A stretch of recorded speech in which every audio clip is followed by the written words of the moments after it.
thank you very much, everybody, for making this possible, and in particular, thanks for having us. I'm going to share my screen. I hope you can see my screen. Okay, perfect. So,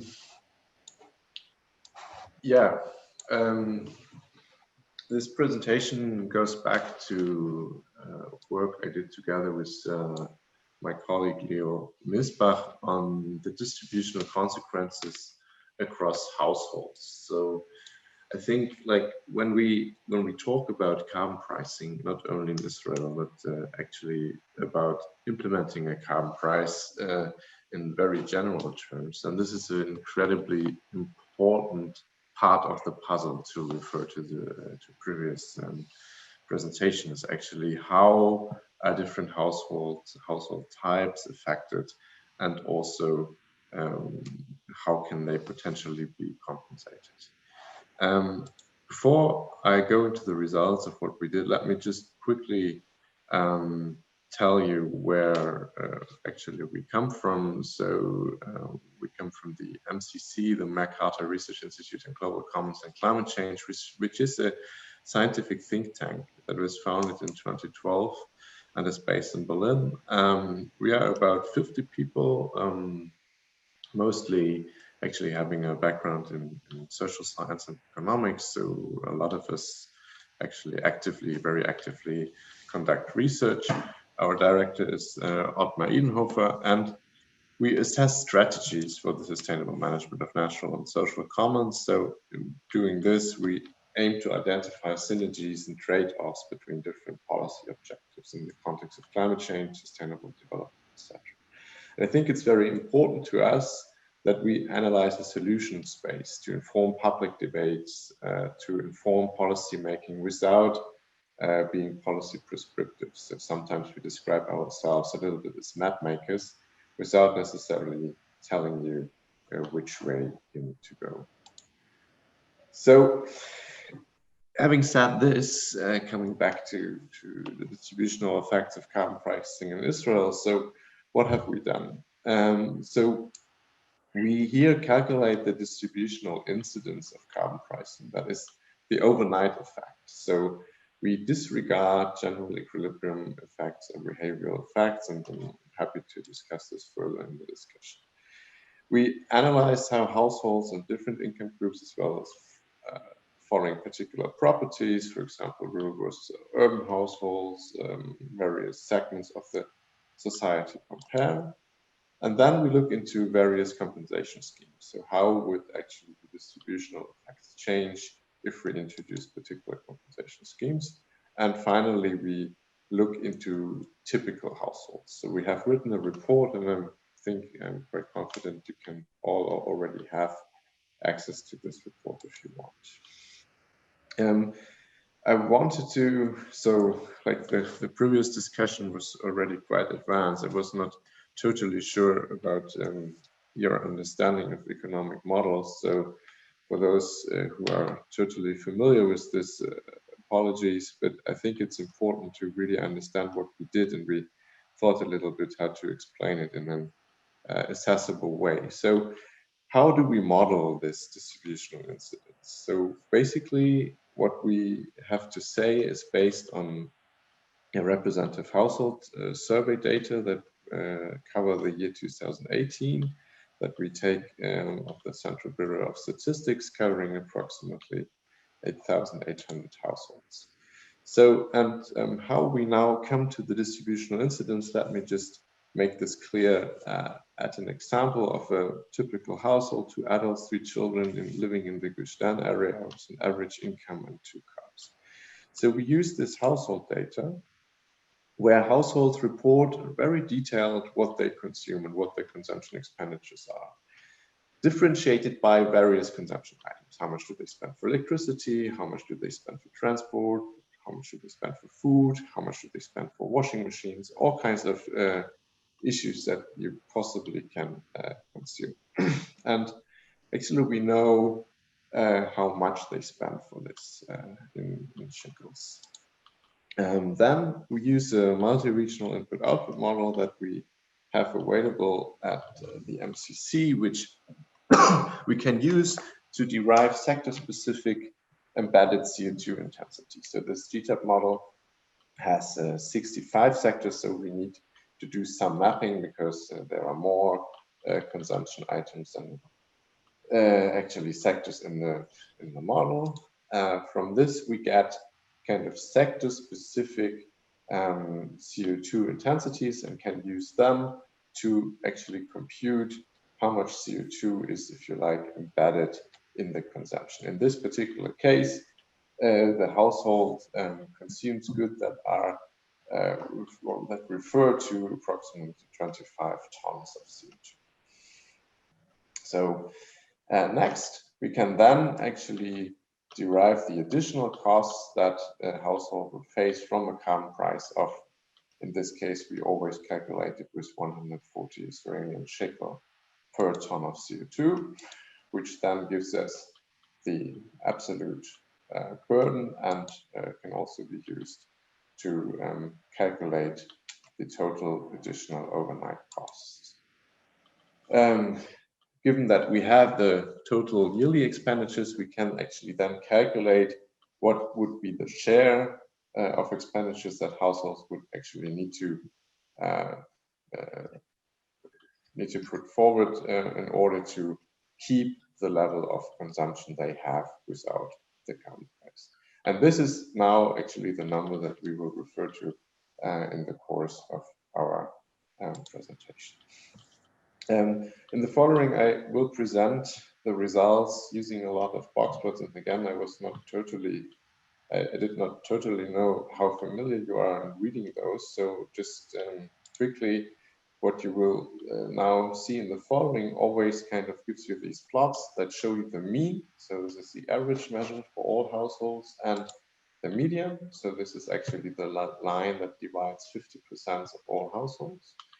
And these two measures can actually be used to compare different groups. So for example, the poorest and the richest, or various deciles of quintiles, etc.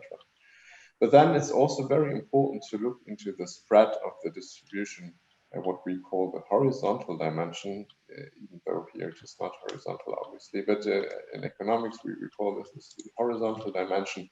So basically, you have these boxes that show the 21st to the 71st percentile, 50% of households in a particular quintile, decile, what have you, are here. And then you have the riskers, which show you the 91st percentile. So 5% of households are still more affected than this point, and the first percentile, 5% of all households are less affected than this. Okay, so that's about the introduction, and yeah, we can use this to compare within the groups. That's introduction. So now let's jump into the results. So what we did is we looked into various population groups. We looked into the population segmented by income, expenditures, by residence, by ethnicity and religious groups, by car ownership, and by the preferred mode of transportation. You will see there is a reason why we zoomed into this issue of car ownership, because we find that this is actually quite an important driver of the distribution. So this is the pure, more or less classical result of the distributional effects in Israel. You see actually the population divided into 10 expenditure deciles. At the very left, you see the poorest 10%. At the very right, you see the richest 10%. You see that this effect would be regressive. So if you look into the average or the median values, then the richest households are less affected than the poorest. And also notable that the poorer households are more heterogeneously affected. That means that within this income decile, you also find kind of households that are very much affected. So in this case, nearly 6% or higher. So let's look a little bit into the geographical scope. So we looked into various areas. So first of all, if you look only into Tel Aviv, you find that it is more or less mirroring the national effects. Looking into other cities of Gush Dan, they are slightly more affected than households in Tel Aviv across all income groups. Other larger cities and medium-sized cities, so larger cities are Jerusalem, Beersheba, and Haifa, are comparably affected as the Gush Dan area and Tel Aviv. But what is now very interesting is that we see a kind of significant difference when looking into the more rural areas. So both small cities and real rural areas, which would be across all income groups be significantly higher affected than the more urban areas. Let's have a look into different segments of the population. So again, here you see the 5 income. Now we look into quintiles and various groups of the population. So in red, you see again the national-wide population and then how various groups compare. What is interesting is 2 things. First is that Arab households would be much higher affected than Jewish and Jewish Orthodox households, and Jewish Orthodox households are least affected in relative terms when looking into the society through this lens. And one explanation is that those groups are using transportation differently, living into different areas, being more or less dependent on commuting, and we look into this in a second. So indeed, when looking into whether or not a household owns a car, indeed leads to different results. So you can clearly see that car ownership indeed is a driver to additional costs, with people who own a car, independent, whether it is 1 or 2 cars, are more affected. And then, interestingly, also to look into the mode of transportation. So whether it is people mainly use individual transport, mainly public transport, or do not have transport expenditures. There are also households that do not have transport expenditures. And you can see that those with actually who own a car are significantly higher affected than those that use public transportation. That doesn't mean, though, that that this is the only driver. You can see that even households that do not have any transport expenditures would still be affected by approximately 1 to 2%, depending on the income group, by such a car price. So, of course, this is now always kind of considering that nothing is done to compensate those effects, and a lot of has been discussed not only in Israel but also in other countries on how to compensate households, how to use the revenues. If you have a carbon price, you usually also generate revenues, and you can do various things with those revenues. You can recycle them back to various groups of the society that you might want to protect, including firms and households. You might put it into the general budget, or you might use it to invest it back.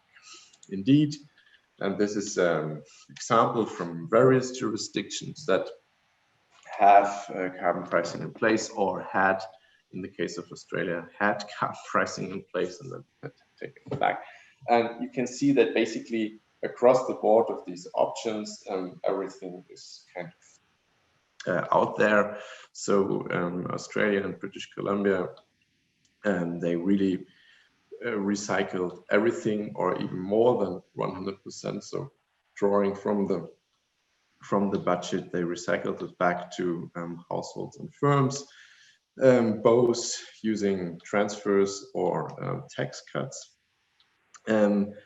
Alberta, Norway, and Switzerland all have quite significant share of the revenues going into the general budget. However, with all of them, Alberta even full, actually having these funds dedicated to some green spending, be it infrastructure, buildings, R&Ds, or investments into renewables. I would like to say a few words on the German case. Just as a background, we've heard about this already this morning. So Germany, in addition to the EU ETS, will have a carbon price starting next year, which officially is a national emissions trading scheme. However, for the next 5 years, it will be equal to a tax. So with a fixed price starting at 25 euros and then going up to 40 something.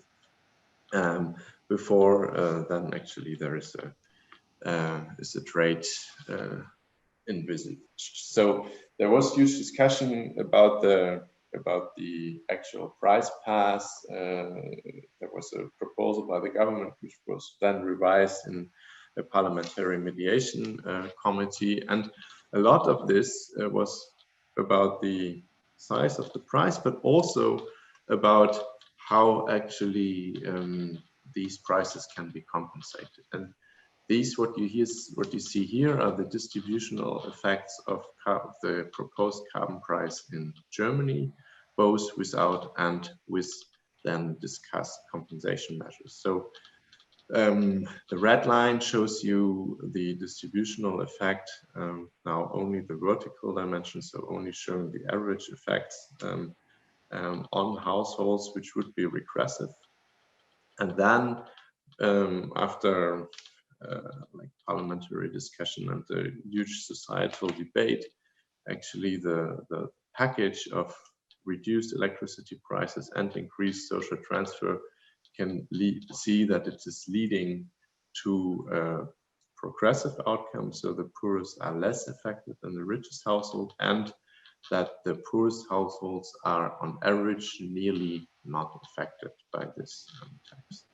There was another proposal that we made at MCC, which didn't make it, which was to actually transfer the revenues by a climate dividend of 140 euros per capita, which, as you can see, would have made it strongly progressive and even actually a net, providing a net income or an additional income to households on average until the third quintile. I think what is kind of worth mentioning that there is a huge package that is accompanying this reform, a climate package worth 62 billion euros, of which around 80% are financed by carbon pricing. And this package includes a lot of things. It includes a relief in terms of allowances for commuting, on housing, on mobilities, VAT reduction on railroad travel. It includes a relief on the feed-in tariff levy. So in Germany, actually, the feed-in tariff that we pay to solar, wind, etc., is actually paid by the households, and it is quite a bit. So it's a fifth approximately of an average household's electricity tariff. So it is significant. This will be reduced, financed by carbon pricing. And then there are various measures. So actually what happens in Germany is that there is an energy and climate fund, which is a special post in the budget, which will actually be which would be financed by revenues from carbon pricing and the EU ETS, and which basically had the job to invest in all kinds of climate-friendly activities. It is a constitutional thing because in Germany, like a clear earmarking of revenues is constitutionally not allowed. Therefore, we will have this fund. So now coming back to Israel. So what we have done is that we have calculated various scenarios how the revenues could be used to compensate affected households, having in mind that not necessarily all revenues need to go, or probably won't go to households. So we have calculated 4 lump sum transfers, one per household transfer. The other is a per capita transfer of 795 Israeli shekel per capita down to 100. Then we have calculated tax cuts basically on basic goods and food. So basically what we calculated is that the VAT on already price capped basic goods will be reduced to 0, and then a second scenario that the VAT on food will be reduced to 8.5%. And then we also looked into two types of subsidies. One is the electricity price, and one actually looking into public transport. So let's have a look into the results. So again, this shows you the distributional effect of the national account price now on a slightly different representation, because now actually the change, we look into the change of the household budget. It's basically the same. It is just, you see this now with a negative sign. So let's have a look into the full lump sum transfer. And you can see if you recycle the revenues fully back to the households by a lump sum transfer, then you can make this carbon price scheme progressive. And on average, actually, up to the 5th quintile, households would not be affected or even gaining. And when looking into the poorest quintile, then actually all households, or at least from the 5th to the 95th percentile, would be fully compensated.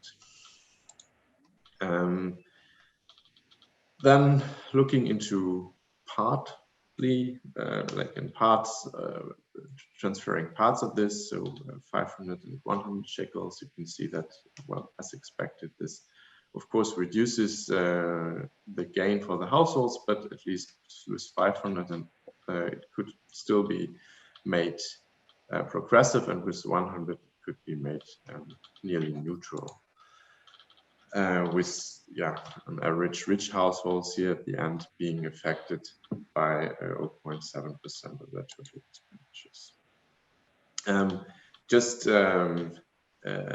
as a side note, then when you decided to transfer those lump sums to households rather than on a per capita basis, it would also lead to progressive outcomes with a slightly different profile. Let's come to tax cuts. So first of all, looking into electricity subsidies, lowering electricity prices would be highly progressive. This actually comes against the background that poor households usually dedicate a larger share of their household budget to electricity prices or energy in general.